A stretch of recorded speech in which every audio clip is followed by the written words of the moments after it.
How much of what you learned in high school do you actively use in your life today?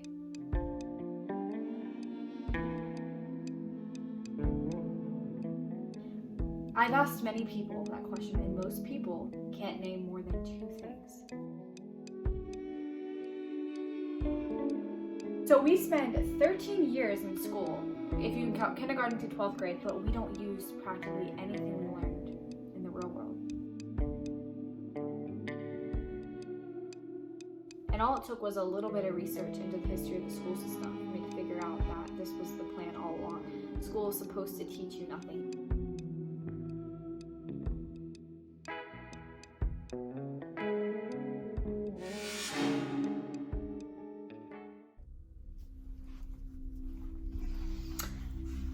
Hi guys, welcome to my channel. My name is Megan, and today we're going to be talking about one of the biggest cover-ups in American history, and it has to do with the modern school system, and it's all about college land-grant programs.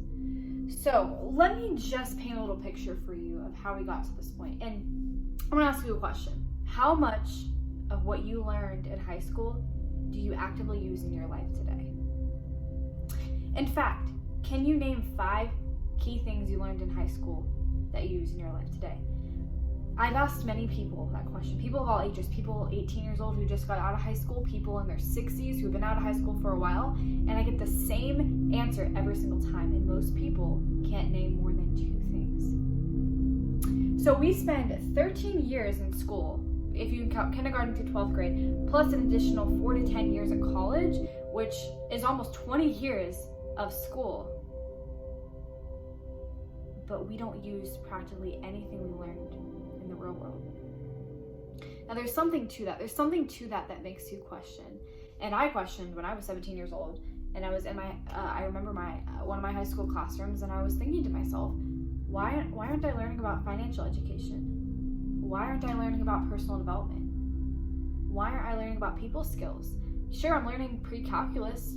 I'm learning how to memorize, the AP US history textbook so I can pass the test and forget everything the next week. But what am I actually learning that's going to help me in the real world? And the answer was practically nothing. And that's kind of how my channel came about, is this is me taking you through my journey of self-education. So anyways, the question stuck with me though.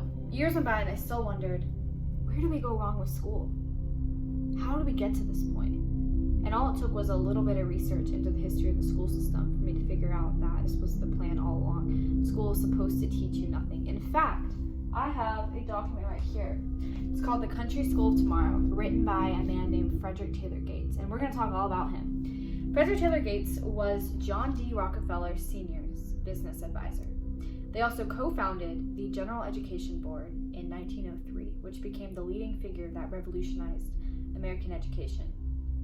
Now I'm going to read to you the public mission statement of the General Education Board, and it is disturbing. In our dream, we have limitless resources, and the people yield themselves with perfect docility to our molding hand. That's just the first sentence. Once again, in America, in the United States, the General Education Board that led the education movement, this is their public mission statement. Yes, Frederick Taylor Gates wrote this, but everybody on that board agreed to it, and this became published as occasional paper number 1. The present educational conventions fade far from our minds, and unhampered by tradition, we work our own goodwill upon a grateful and responsive rural folk. We shall not try to make these people or any of their children into philosophers or men of learning or of science. We are not to raise up from among them authors, orators, poets, or men of letters. We shall not search for embryo great artists, painters, musicians, nor will we cherish even the humbler ambition to raise up from among them lawyers, doctors, preachers, politicians, statesmen, of whom we now have ample supply. For the task that we set before ourselves is a very simple and a very beautiful one, to train these people as we find them for a perfectly ideal life, just where they are, an idyllic life under the skies, and within the horizon, however narrow, when they first open their eyes. That about tells you the plans for the education system in America. I have another video where I tell you where we actually got it from and how we got to this point, but that's not the focus of the video today. The focus of the video is on land grant programs and why this is even a thing. And I have a little report that I've been writing that I'm going to refer to because my notes are in here, if you don't mind. So land grant schools caught my attention back in April of 2020, when I was researching the school system. I saw a quota. I saw a number that said before the 20th century, there were fewer than 1,000 colleges in the nation. But after about 1930, there was an explosive growth in the number of colleges, and in fact, we had about 40,000 students at each campus. And we had, the number of colleges just exploded across the nation. And that was due to land grant programs. So I was wondering, what the heck are these land grant programs? So I looked into it, and a land grant school is any school that was chartered or created to follow the principles stated in the Morrill Act. So the Morrill Act was created in 1862 during the Civil War, and it was when the states would the federal government would give land to the states, and the profit had to be invested into an institution of higher education, and it had to be either the mechanic arts or agriculture. So basically what happened is you had land, and you're like, okay, cool, I can use this land, I can sell it. The profits that I make are going to be invested into a college that either already exists or will create a new private university that is either one of the following: agricultural school, veterinary medicine, forestry, chemical, scientific research, any of those. And those are really key to remember. Now, those land grant programs became, they revolutionized the nation. Some of the top colleges in the world were a result of those land grant programs, including Harvard and Princeton, Texas A&M, all of that. So why the Morrill Act was created is something that I'm still working through, but I do know the result, which is, once again, an explosive number of colleges in the nation, explosive growth. So you're probably thinking okay, so what? We have more colleges. Isn't that good? Isn't that good? More education. When you know that public mission statement, it makes you be like, ugh. So I started to go back to what I knew from my studies. There's a man named James Bryant Conant. He served in both World War I and World War II. He was also the president of Harvard for more than 20 years. He was a very prominent educator. He wrote a book called The Child, the Parent, and the State in 1959, where he said that there had been a revolutionary transformation of the American high school between the years 1905 and 1930. And that caught my attention because I started to notice how all of these changes were taking place in American schooling between those years, about 1905 to 1930. So why did this revolution occur? What was the reason of it? Who was behind it? And where would it take us? So we need to keep in mind that before 1900, schools were very, very, very different. You had your communities that could fund a school if they wanted to. School was not compulsory, meaning it was not required by the government. If you were a parent and you're like, I don't want to send my kid to this school, I want to send them to the next school that I'm going to create with my own money, you could do that. Or if you didn't want to send your kid to school at all and you wanted to homeschool them on your farm, you totally could do that. There was no national curriculum. The parents actually elected teachers. They funded the school boards. It was very small and privately owned, and it worked great in a self-sufficient society. But if you have plans to industrialize the nation and mass produce everything, then that kind of system where people are individual thinkers isn't so effective. So let's talk more about that revolutionary transformation. Conant wasn't the only one who noted the transformation. There's another book called The Principles of Secondary Education that was written by somebody named Alexander Ingalls. There's a Harvard lecture hall named after him. He was one of the most influential figures in the education transformation. And reading that book, if you can get through it, it's disturbing. Now he says, numerous factors in the school system necessitate changes in educational procedure which require special forms of school organization and result in administrative divisions. Most of these educators kept talking about how there were new demands for life to be set, that we had to train the people to follow these new demands.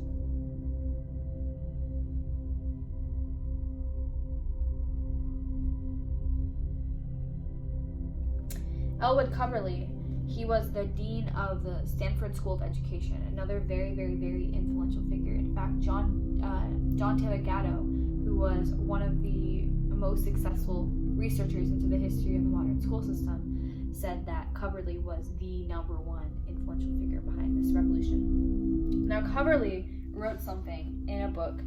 I think it was like his volume of the history of the school system. Something in like page 700, he says that a decision had been made to extend adolescence for 4 years.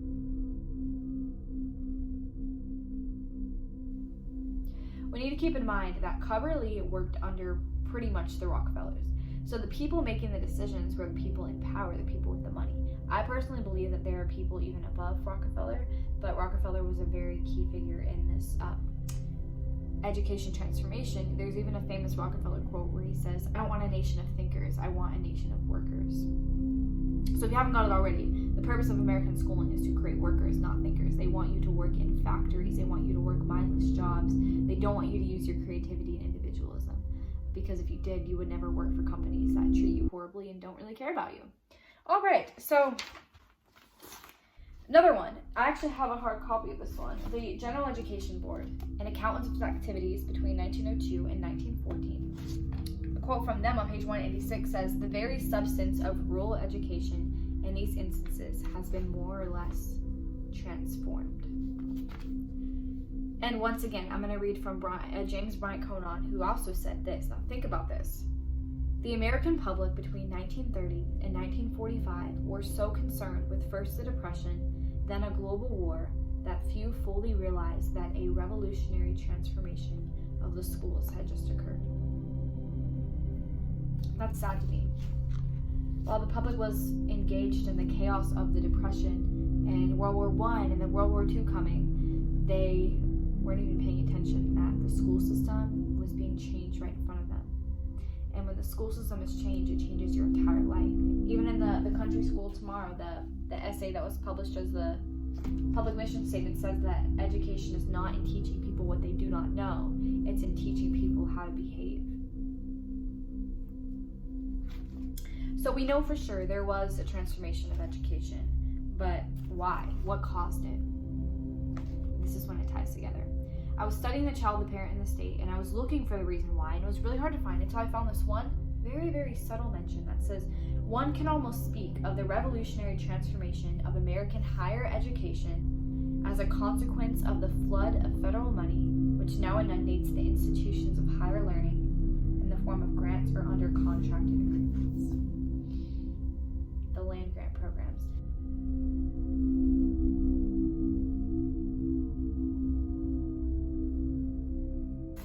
Now, obviously, there was a bunch of money being poured into these universities.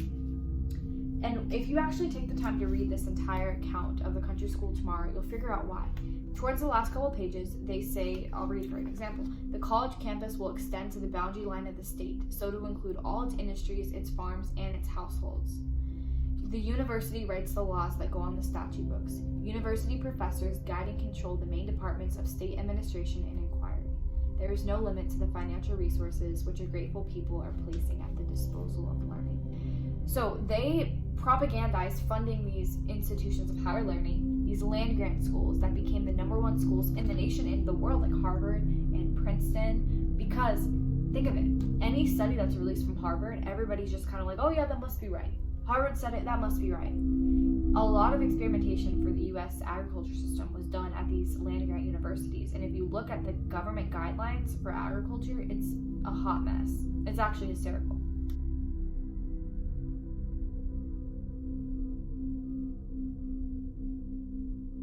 Joel Salatin talks about it in one of his books. Let's see.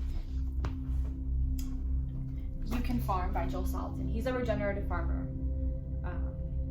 I think he has a lot of great content. One thing he says in here was that the land grant schools were publishing basically, surveys with false information. And not even technically false information, but misleading information. Like, "Oh, you must use growth hormones in your chickens. You must get this chicken coop, this house." The land grant schools are publicizing information to fund the agenda behind it. And to tie it all in together, Mr. Frederick Taylor Gates in this book writes, "We shall call to our aid, of course," he says, "the experts from the chemical and agricultural colleges and universities, our schools of forestry and veterinary medicine.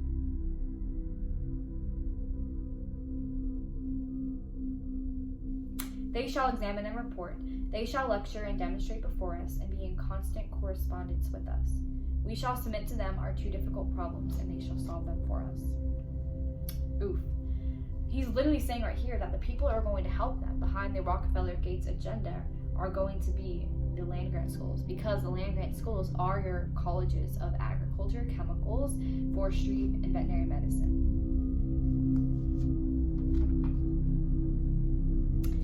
When we think about the effect on society, the direct quote from Joel Salatin's book was that he said to really question current paradigms would threaten the flow of corporate grant money into the land-grant colleges.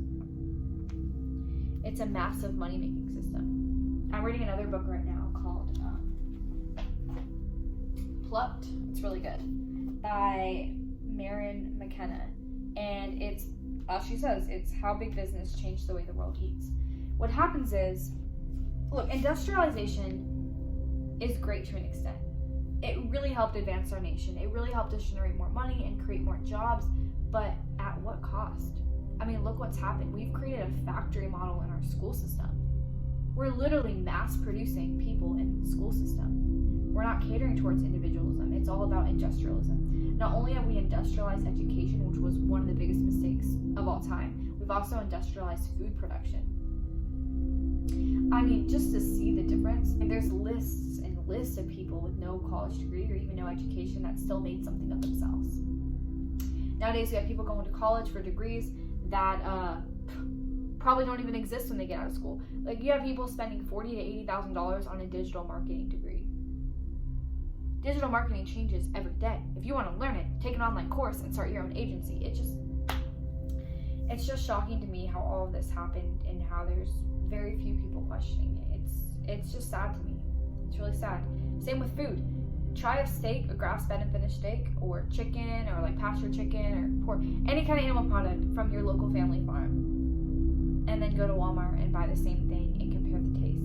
The family farm that's regenerative is going to taste a lot better. Things like food, education, and communities should, in healthcare and all that stuff, should not be produced on a mass level like that. And I'll just end with this, food for thought, but one of my favorite Bible verses says that, what does it profit a man if he gains the whole world but loses his own soul? Money's great. I love money.